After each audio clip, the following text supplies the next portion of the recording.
Hi friends, स्वागत है आपका फिर से हमारे यूट्यूब चैनल पर। तो आज हम आपको कक्षा 12 हिंदी में एक महत्वपूर्ण वीडियो देने वाले हैं, जिसमें कि हम आपको 3 टॉपिक कवर करवाएंगे, जो कि 3 टॉपिक आपके 2-2 नंबर के हैं। इसी वीडियो में आपके 6 मार्क्स बिल्कुल क्लियर हो जाएंगे।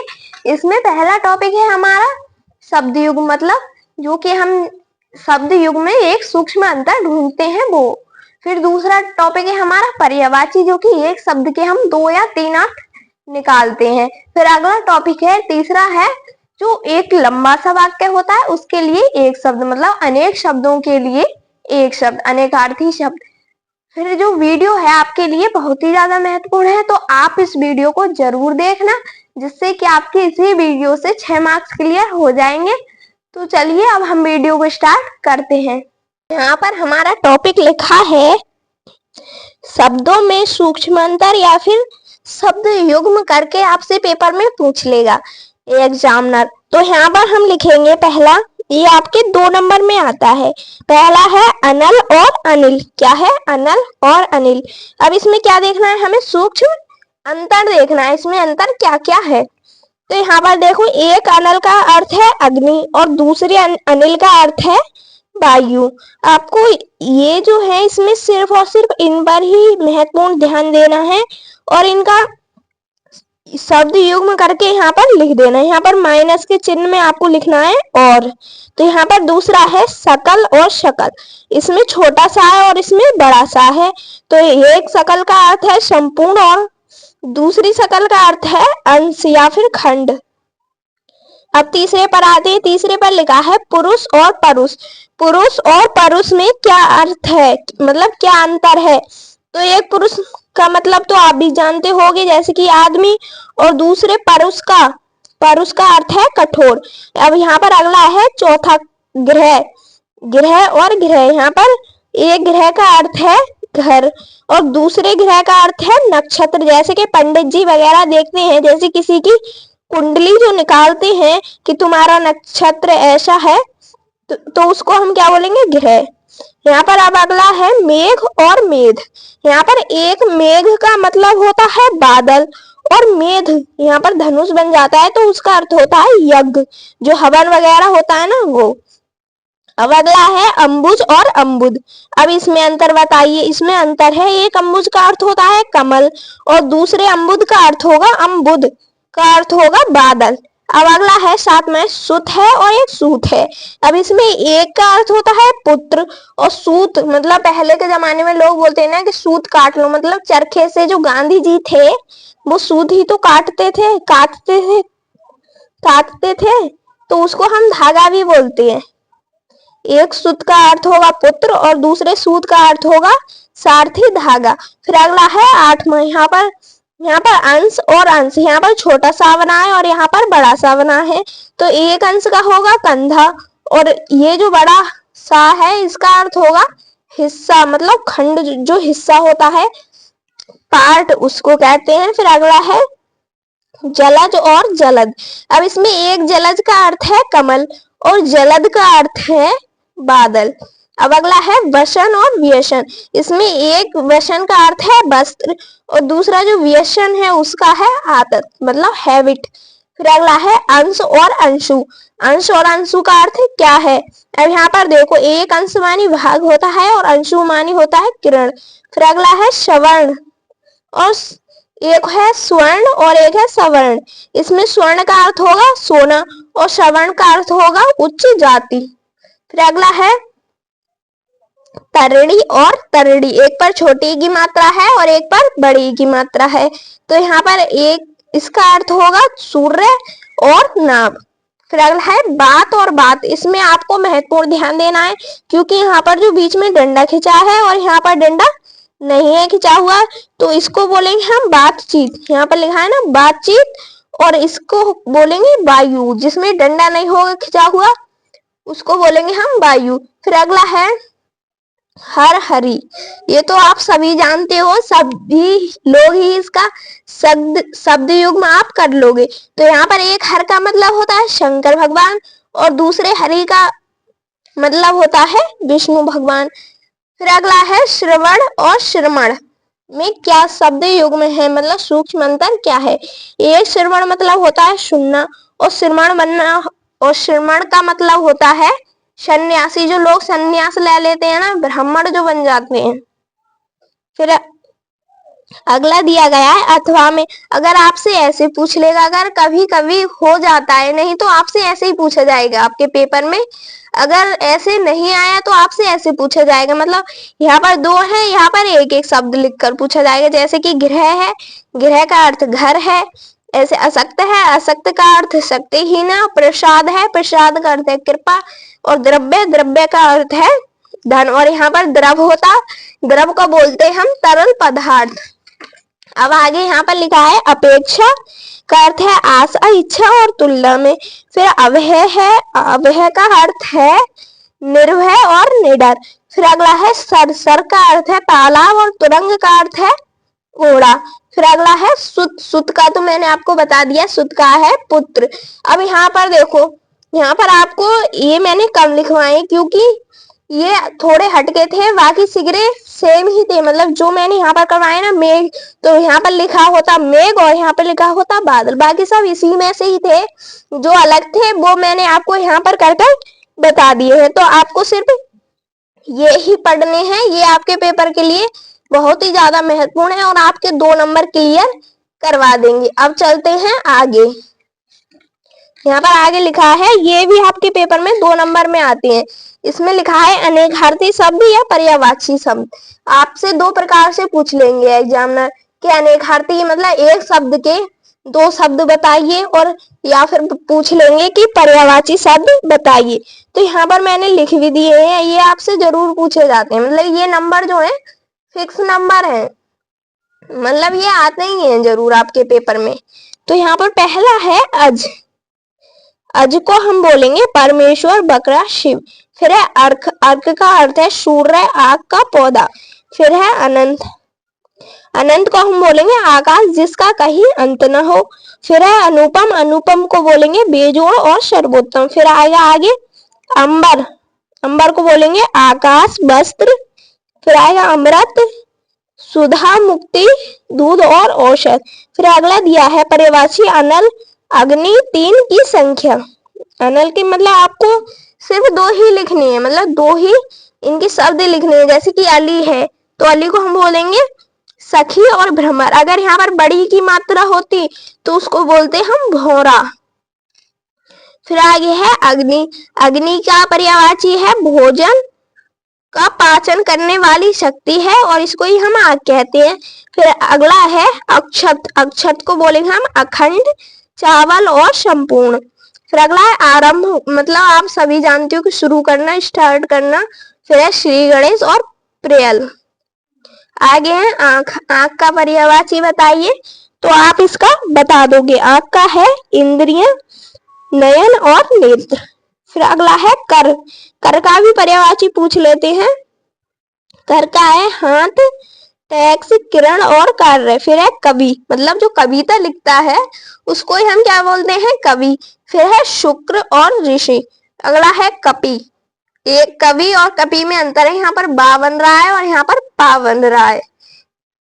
कपि उसे बोलते हैं जो बंदर की स्पीसीज होती है, जैसे कि चिंपैंजी है, बंदर है, उसको हम कपि बोलते हैं दूसरी भाषा में। तो हमने यहाँ पर खाली बंदर ही लिख दिया है। कपि का अर्थ है बंदर और हाथी। फिर है कनक, कनक का अर्थ है सोना और धतूरा। फिर अगला है काल, जो कि बहुत ही ज्यादा इंपॉर्टेंट है, मतलब पूछा जा सकता है। काल को हम बोलेंगे समय और अकाल मृत्यु या फिर यमराज। ये आपको एक बार पढ़ लेने हैं, फिर आपको ये याद हो जाएंगे और एक ही बार आपको ये लिख लेने हैं। अब चलते हैं आगे। यहाँ देखो अगला है गुण, गुण किसे कहते हैं, किसी के अंदर जो टैलेंट होता है, उसके अंदर जो विशेषता होती है उसको ही हम क्या कहते हैं, गुण। और इसका अर्थ बन सकता है विशेषता, स्वभाव और कौशल, उसके अंदर की योग्यता। फिर आगे है चपला, चपला का पर्यायवाची है लक्ष्मी, बिजली। फिर है चंचल, स्त्री। फिर अगला दिया गया है जलज, जलज को हम क्या कहते हैं, मछली, मोती और कमल, इसका ये पर्यायवाची। फिर है जड़, जड़ का पर्यायवाची है मूर्ख, अचेतन और मूल्य। फिर अगला है जनक, फिर जनक को कहेंगे हम पिता, संस्थापक और जन्मदाता। यहाँ पर देखो तीर है, तीर को बाण कहेंगे, नदी का किनारा या फिर तट कहेंगे। फिर अगला दिया गया है तात। ये देखो तात, ये जो यहाँ पर टिक लगे हुए आपको दिख रहे हैं, ये वीडियो मैंने एक बार बना ली है, ये दोबारा बनानी पड़ रही है, पता नहीं वो वीडियो गायब हो गई अपने आप ही, इसलिए ये दोबारा बन रही है। अब हम कहाँ पर थे? तात पर। तो तात से स्टार्ट करते हैं। तात का पर्यायवाची है पिता, भाई, गुरु और मित्र। जैसे कि आप देखोगे जो पद्यांश में पाठ है केकई का अनुताप, वो मैं आपको आगे चल के पढ़ाऊंगी, उसमें दिया गया है, एक दोहा बीच में ही है, उसमें लिखा है तन तड़प तड़प के तप्त तात ने त्यागा। तो उसमें तात का जो अर्थ होता है वो पिता के लिए यूज किया गया है, तो इसका ही ये पर्यायवाची हुआ कि तात को हम कहेंगे पिता, भाई, गुरु और मित्र। फिर अगला है द्विज। द्विज को कहेंगे ब्राह्मण, पक्षी और चंद्रमा। फिर अगला है धरा। अब इसमें देखो जो पवन दूतिका पाठ है, पद्यांश का पहला ही पाठ पवन दूतिका, उसमें जो राधा थी वो क्या कर रही थी? धरा को भिगो रही थी। तो उसमें उस धरा का अर्थ क्या था? धरती, जो जमीन होती है उसको हम कहते हैं। फिर है पृथ्वी और शिरा। अगला है नग। नग का पर्यायवाची है नगीना, रथ और वृक्ष। फिर अगला है नाग। नाग को कहेंगे हम सर्प, नागेश्वर, मनुष्य की एक जाति। नाग क्या होती है? एक मनुष्य की एक जाति होती है। फिर है नाक। अब यहाँ पर नाक है तो आप यहाँ पर बोल सकते हो कि शरीर का एक अंग, या फिर चेहरे के आगे एक अंग, जिसको हम क्या बोलते हैं? नाक। या फिर आप वो नहीं लिखो तो ये लिख लेना नासिका, स्वर्ग और सम्मान। फिर अगला है पद। पद हम बोलेंगे स्थान, छंद का एक चरण। जैसे कि दोहा में मैंने आपको बताए थे कि ये इसके पद हैं, जो दोहे आते हैं बीच में हम लिखते हैं उसको हम पद बोलते हैं, उसका एक चरण क्या कहलाएगा? पद। फिर है पैर। पैर को भी हम क्या कहेंगे? पद कहते हैं। फिर अगला है पतंग। पतंग को कहेंगे नौका, क्या कहेंगे? नौका, पारा, पक्षी और पतंग। फिर अगला है पयोधर। पयोधर का पर्यायवाची है बादल, नारियल, कसेरू। फिर अगला है विधि। वो कहते हैं यही तो विधि का विधान है। विधि मतलब जो भाग्य होता है और विधाता है और तरीका, मतलब इस विधि से हम वीडियो बनाएंगे, इस विधि से हम ये काम करेंगे। तो विधि का अर्थ एक होगा तरीका और एक विधि का अर्थ होगा रीति। जो पिछले लोग थे कि यही रीत चलती आ रही है हमारे यहाँ, तो हम यही इसको कंटिन्यू रखेंगे। फिर अगला है बर। बर का पर्यायवाची है दूल्हा, श्रेष्ठ, बर, सुंदर। फिर अगला है अनेक शब्दों के लिए एक शब्द। यहाँ पर ये आपके पेपर में आएगा 2 नंबर का। तो ये जो वीडियो है ये आपके पूरे 6 मार्क्स क्लियर करवाइए। अगर आपने ये एक ही वीडियो देख ली तो आपके 6 मार्क्स क्लियर हो जाएंगे बिल्कुल। आपको ये चाहे तो आप इसे साथ साथ लिखते चलना, ताकि आपको ये जल्दी याद हो जाए और आप इसे रिवाइज कर सको। तो यहाँ पर हम कहाँ पर थे? अनेक शब्दों के लिए ये एक शब्द। तो यहाँ पर लिखा है जिसका कहीं भी अंत न हो, तो उसको बोलेंगे हम अनंत। फिर है जो कहा ना जा सके, उसको बोलेंगे अकथनीय। फिर अगला है जिसकी कल्पना ना की जा सके, तो उसको बोलेंगे अकल्पनीय। फिर अगला है जिसे कोई जीता ना जा सके, जिसे कोई जीत ना सके, तो उसको बोलेंगे हम अजय। इसको बोलेंगे हम अजय। ये किसी और ने लिखा है तो इसमें थोड़ी सी गड़बड़ है, लेकिन मैं आपको यहाँ पर पढ़कर बता रही हूँ, तो आप इसे लिख लेना।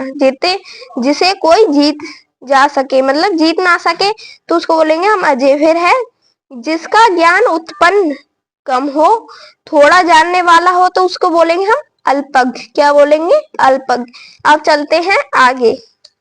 यहाँ पर आगे लिखा है बहुत कम बोलने वाला, तो इसको हम बोलेंगे अल्पभाषी। जो कम बोलता है उसको हम एक शब्द में करेंगे तो उसको कहेंगे अल्पभाषी। फिर अगला है जिसका वर्णन ना हो सके, तो उसको बोलेंगे अविभाज्य। जिसका विभाजन नहीं कर सकते उसको बोलेंगे अविभाज्य। फिर अगला है जिसकी उपमा ना दी जा सके, तो उसको बोलेंगे अनुपम और अनुमेय।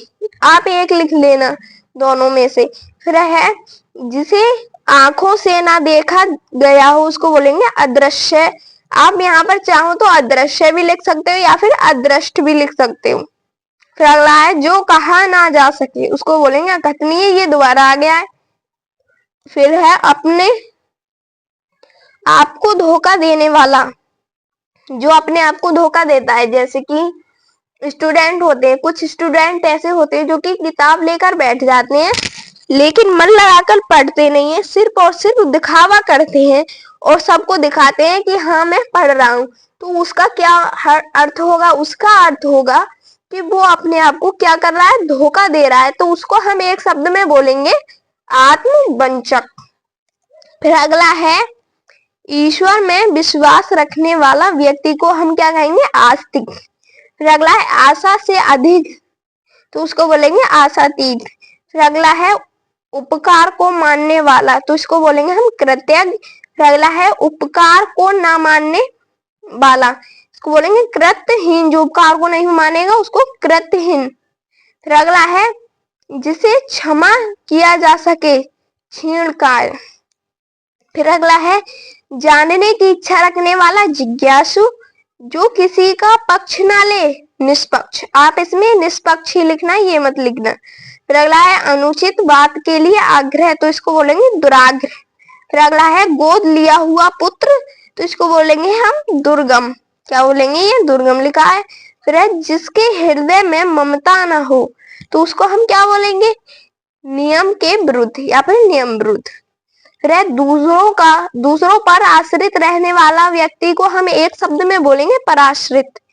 फिर है जो वंदना करने योग्य हो उसको बोलेंगे है वंदनीय। फिर है विदेश में रहने वाला वैश्य। फिर है किसी दूसरे के स्थान पर काम करने वाला, जो किसी दूसरे के स्थान पर काम करता है उसको हम बोलेंगे स्थानापन्न। इसमें आपके जो टॉपिक है, हमने आपको 3 टॉपिक कवर करवाए हैं। तो उम्मीद है आपको वीडियो समझ में आ गई होगी, जिसमें कि हमने आपको 3 टॉपिक कवर करवाए हैं और तीनों टॉपिक आपके 2-2 मार्क्स के हैं। अब जो हम आपको अगली वीडियो देंगे उसमें हम आपको श्लोक करवाएंगे।